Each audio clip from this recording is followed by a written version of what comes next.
सभी राष्ट्रवादी बहनों, भाइयों तथा नौजवानों का सारांश के मंच पर स्वागत है, वंदन है, अभिनंदन है। दोस्तों, आज की चर्चा हम श्रीमती सोनिया गांधी के आसपास केंद्रित रखेंगे। चर्चा मुख्यतः प्राप्त सूचनाओं पर आधारित है, उन सूचनाओं पर जो ऑलरेडी वेब में एग्जिस्ट करती हैं। ये मेयर एक कॉम्पाइलेशन है, एक कलेक्शन है। दोस्तों, आइए तब शुरू करते हैं। भारत गणराज्य अपने जनप्रतिनिधियों को असीमित अधिकार देता है और संभवतः मर्यादा कुछ भी नहीं, सीमा कोई नहीं। जैसे उदाहरण के लिए यदि जनप्रतिनिधि हैं तो आप पर कोई भी व्यक्ति किसी भी तरह का कितना भी संगीन आरोप क्यों न लगा दे, वो यह बात क्यों न कहे कि आप इन बातों में संलग्न थे, ये काम आपने किया है, ये काम यहाँ पर आपने किया है, इस तरह से, तो भी आप उस व्यक्ति के बातों का खंडन करने के लिए मजबूर नहीं है, तब तक जब तक वो कोर्ट में नहीं जाता है। यह विशेषाधिकार आपको प्राप्त है। इस अधिकार का उपयोग, क्षमा याचना के साथ कहना चाहूँगा कि श्रीमती सोनिया गांधी जी कुछ अधिक ही करती हैं। उनका नज़रिया आम लोगों से कुछ बहुत ही भिन्न है, यहाँ तक कि राजनीतिज्ञों से भी काफ़ी अलग है। शुरुआत करते हैं। पहला व्यक्ति शोएब चौधरी, बांग्लादेश का खोजी पत्रकार। उसकी रिपोर्ट्स जो हैं, उसकी स्टोरीज ब्लिट्ज अखबार में छपती हैं। भारत के राजनीतिज्ञों के बारे में पहला उसने खुलासा करना उन्होंने शुरू किया श्रीमती सोनिया गांधी के बारे में। उन्होंने इनके बचपन से लेकर के अब तक की इतनी सारी बातें, बहुत बड़ी रिपोर्ट छापी है, जो कि अपने आप में बहुत खतरनाक है और उससे हम लोग को कोई मतलब भी नहीं है। मुझे लगता है कि सोनिया जी उसके बारे में ज़रूर जानती होंगी, लेकिन अब उनको क्या करना है वो समझ रही हैं। शोएब चौधरी ने जो भी अखबार में खबर छापी, बाकी चीज़ों से हम लोग को कोई मतलब नहीं है, एक आम आदमी को मतलब नहीं है। लेकिन हम लोगों के मतलब का एक विशेष बात ये है कि शोएब चौधरी का कहना है कि श्रीमती सोनिया गांधी ISI एजेंट हैं और वो अपने इस कॉलेज के दिनों से ही रही हैं। इसलिए ये ISI का एक गेम प्लान था कि राजीव गांधी को उनके साथ इन्वॉल्व कराना और अंततः शादी कराना। तो जिस दिन श्रीमती सोनिया गांधी का विवाह राजीव गांधी जी से हो गया, उसी दिन ISI सक्सेसफुल रहा अपने एजेंट को इंडिया के हार्ट में प्लांट करने के लिए। उसने इंडिया के हार्ट में एक अपना एजेंट प्लांट कर दिया, जिसकी उपयोगिता क्या होगी सो आप समझ सकते हैं। ये बात ऐसे उनका कहना है कि इस दिन, जिस दिन विवाह हुआ, उस दिन ISI में और फौज के महकमे में सेलिब्रेट किया गया, जबकि इसका कोई मतलब नहीं था, कोई उत्सव नहीं था उन लोगों का। क्यों सेलिब्रेट किए? और उसके अगले दिन वह अधिकारी, ये क्या, ISI का वो अधिकारी जो श्रीमती सोनिया गांधी को गाइड करता था, बताता था सभी पॉइंट्स पे कैसे कैसे क्या करना है, उस आदमी का प्रमोशन दे दिया गया अगले दिन पाकिस्तान सरकार के द्वारा। इनका कहना है, शोएब चौधरी का कहना है कि उस आदमी का प्रमोशन एक प्रमाण है कि वो सक्सेसफुल रहा अपना एजेंट प्लांट करने में। लेकिन जैसा कि श्रीमती सोनिया गांधी जी चुप रहती हैं, अक्सर अवसरों पर चुप रहती हैं, इस बिंदु पर भी वो चुप रहीं। यानी शोएब चौधरी के आरोपों का ना तो परिवार ने खंडन किया, ना ही पार्टी ने खंडन किया, उसका कोई नोटिस ही नहीं लिया गया और वो जस्ट एलिगेशन ही रह गया। आइए अब दूसरे पत्रकार के कथन से आपको रूबरू कराते हैं। एनएमएफ न्यूज़ के एक वरीय पत्रकार हैं श्रीमान पंकज प्रसून। उन्होंने सोनिया गांधी जी से संबंधित किसी एपिसोड में 2-4 बातें कही थी। उनकी पहली बात थी कि श्रीमती सोनिया गांधी बहुत ही कॉम्प्लिकेटेड लेडी हैं। बस इसके बाद दूसरा पॉइंट कि श्री राजीव गांधी जी के डेथ के 1 महीना पूरा होते ही Shrimati Sonia Gandhi UK branch of Rajiv Gandhi foundation establish की। उसका वहाँ के बैंक में एक लोकल अकाउंट खोला गया और उस दिन से वो ऑपरेशन में आया। ये वही दिन था जिस दिन जॉर्ज सोरोस का ओपन सोसाइटी एसोसिएशंस या एसोसिएट्स की स्थापना हुई, जो कि वहाँ का एक एनजीओ चलाता है और फंडिंग का अंडर द टेबल फ्लो जो है सबको मालूम है। इसके आगे हम लोग बात करते हैं। किसी भी दूसरे पक्ष से धन प्राप्त करने का, रिसीव करने का स्रोत है राजीव गांधी फाउंडेशन। इसमें चाइना की अथॉरिटी से भी पैसे आए हैं या और जो भी जगह है वहाँ से मतलब पैसे आते हैं, जिसमें कि जॉर्ज सोरोस का भी कैश फ्लो इस अकाउंट में होता है। कहने का तात्पर्य यह है कि काफ़ी पुराने दिनों से श्रीमती सोनिया गांधी का एसोसिएशन जॉर्ज सोरोस से रहा है। नेक्स्ट बात जो हुई इस विषय पर, श्रीमती सोनिया गांधी जी के विषय पर, वो ये कि यूपीए के शासनकाल में श्रीमती सोनिया गांधी जी को कोई बहुत ही जटिल बीमारी से ग्रस्त हो गई थी और वो समय समय पर उसका इलाज कराने विदेश जाती थी, किंतु यह नहीं बताया जाता था कि विदेश में वो कहाँ गईं, किस अस्पताल में भर्ती हुई, मतलब उसका कोई भी विवरण नहीं दिया जाता था।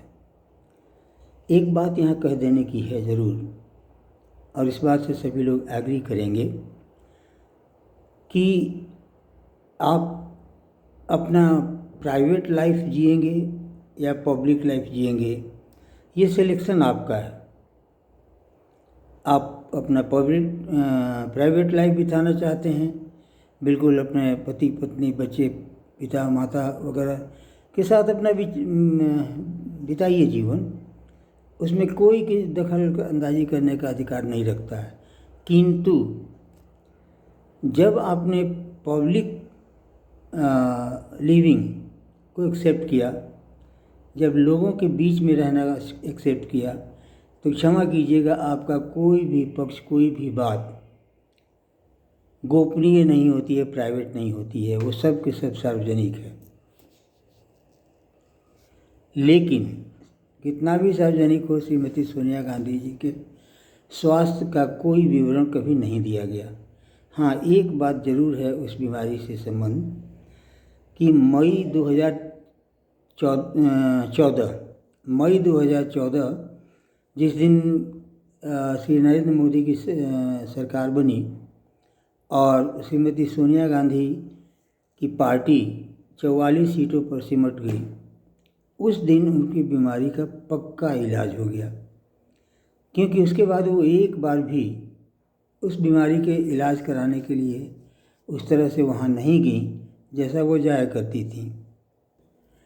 पंकज प्रसून ने श्रीमती सोनिया जी को एक रहस्यमयी महिला कहा। उसकी कॉन्टिन्यूटी में उनका कहना है कि एक बात मार्क करने की है कि जब से श्रीमती सोनिया गांधी जी की शादी हुई, विवाह हुआ इंडिया में, तब से उनके परिवार में तथा उनके परिवार से जो लोग भी एसोसिएटेड थे उस बड़े सर्किल में भी कोई भी डेथ, नेचुरल डेथ नहीं हुआ। श्रीमती गांधी से लेकर उनके दोनों लड़के, उनसे एसोसिएटेड परिवार में से माधवराव सिंधिया का प्लेन क्रैश हो गया, जहाँ इनकी मैडम की लड़की की शादी है प्रियंका गांधी की वाड्रा फैमिली में। उनके जो वाड्रा साहब के पिताजी जो थे सोए तो सोए ही रह गए, सुबह नहीं नींद खुली उनकी।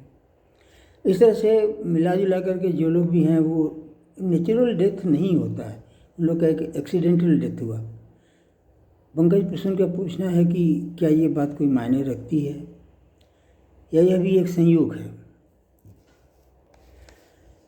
तीसरी चर्चा शुरू होती है भारतीय जनता पार्टी के हवाले से। भारतीय जनता पार्टी का स्ट्रीट वे एलिगेशन है कि श्रीमती सोनिया गांधी का जॉर्ज सोरोस और उनके ऑर्गेनाइजेशन से काफ़ी पुराना रिश्ता है। भारतीय जनता पार्टी का कहना है कि ये forum of democratic leaders in Asia Pacific एक ऑर्गेनाइजेशन है जो फ्री लीडर्स का एसोसिएशन है, और वो डेमोक्रेटिक वैल्यूज़ का मॉनिटरिंग करता है, उस पर चर्चा करता है। कुछ इसी तरह की बातें होंगी। ध्यान देना यह ज़रूरी है कि ये फोरम स्टार्ट हुआ था forum for the democratic leaders in India Pacific, वहाँ से शुरू हुआ था। उस समय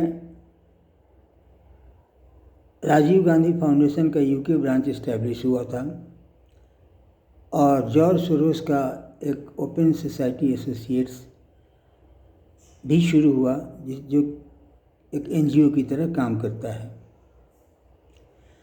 अब इसमें था ये कि जो भी वित्त प्रवाह, धन का प्रवाह जो होना था सोरोस के द्वारा, वो राजीव गांधी फाउंडेशन में हुआ करता था।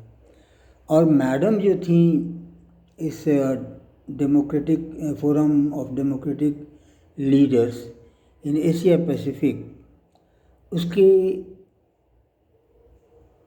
कुछ गोल्स थे, कॉमन गोल्स, और ये गोल जॉर्ज सोरोस और श्रीमती सोनिया गांधी जी के कॉम्बाइंड लाइकिंग से, कॉम्बाइंड माइंड से सेट की जाती थी। मतलब इसे दोनों सहमत होते थे, या हो सकता था जॉर्ज सोरोस अधिक सहमत होते थे। तो ये ऑर्गेनाइजेशन क्या करता था, इसका वर्क था to diminish the progress of India, to diminish the growth of India. और यह बात राष्ट्रहित के या देश हित के विरुद्ध है। एक और बात है कि उसके वेबसाइट पर जो डिक्लेयर्ड इंफॉर्मेशन है उसके अनुसार ये जो फोरम ऑफ डेमोक्रेटिक लीडर्स है वो सोचता है कि कश्मीर अपना एक स्वतंत्र राष्ट्र है तथा खालिस्तान भी अपना एक स्वतंत्र राष्ट्र है। इस तरह से देखा जाए तो जॉर्ज सोरोस के साथ मिलकर श्रीमती सोनिया गांधी भारत के विकास को प्रभावित करना विभिन्न तरीक़ों से, इसे रोकना उनका मुख्य ध्येय है और साथ ही वो भारत को की विभाजनकारी एक्टिविस्ट के रूप में काम कर रही हैं, ऐसा भाजपा के लोगों का कहना है। लेकिन ये कहना किसी का है तो होता रहे। श्रीमती सोनिया गांधी किसी का जवाब देने के आदी नहीं है, उन्होंने कोई जवाब नहीं दिया, बल्कि ये जो आरोप थे, आरोपों से तंग आकर उन्होंने उपराष्ट्रपति के खिलाफ महाभियोग का आवेदन करने की घोषणा कर दी। ये अपने आप में एक लोकतंत्र में अजीब बात हो रही है, क्योंकि भारत में कभी भी किसी भी ये उपराष्ट्रपति के विरुद्ध महाभियोग कभी नहीं आया। तो ये थोड़ा सा डाइजेस्ट नहीं हो रहा यहाँ के लोगों को। लेकिन अगर लोगों को नहीं डाइजेस्ट हो रहा तो ये सोनिया जी का प्रॉब्लम तो है नहीं, ये तो आपका प्रॉब्लम है कि आपको डाइजेस्ट नहीं हो रहा, इसलिए कि आपने कॉन्सेप्ट के बारे में दूसरा बनाया है। श्रीमती सोनिया गांधी तथा नेहरू गांधी राजवंश इस देश को अपनी विरासत, ये अपनी जागीर मानता है। इस देश के प्रति उसकी कोई जवाबदेही नहीं। यहाँ की पूरी कार्यपालिका, वो केंद्रीय कार्यपालिका से लेकर के कहीं डिस्ट्रिक्ट या ब्लॉक में काम करने वाला कोई ऑफिस हो, टोटल जो है कार्यपालिका, न्यायपालिका तथा विधायिका, ये तीनों जो हैं वो उस परिवार के काम को आसान करने के लिए हैं। और वो परिवार सिर्फ ये मॉनिटर करता है कि कहीं आप उसके परिवार के इंटरेस्ट के विरुद्ध तो नहीं जा रहे हैं। और उस नाते से श्रीमती सोनिया जी देश का, भारत का फर्स्ट लेडी अपने आप को काउंट करती हैं। तो करती हैं, इसका विरोध भी किसी ने नहीं किया।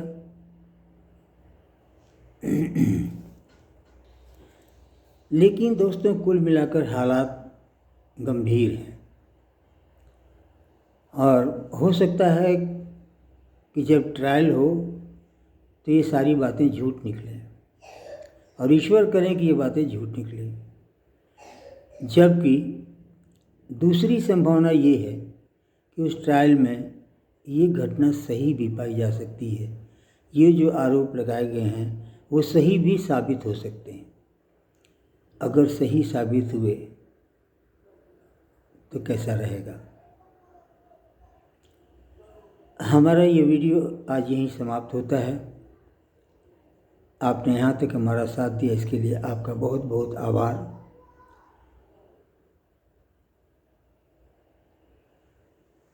आपसे निवेदन है कि इसे सब्सक्राइब ज़रूर कर लीजिए और इसे लाइक भी कर दीजिए। धन्यवाद, नमस्कार, प्रणाम।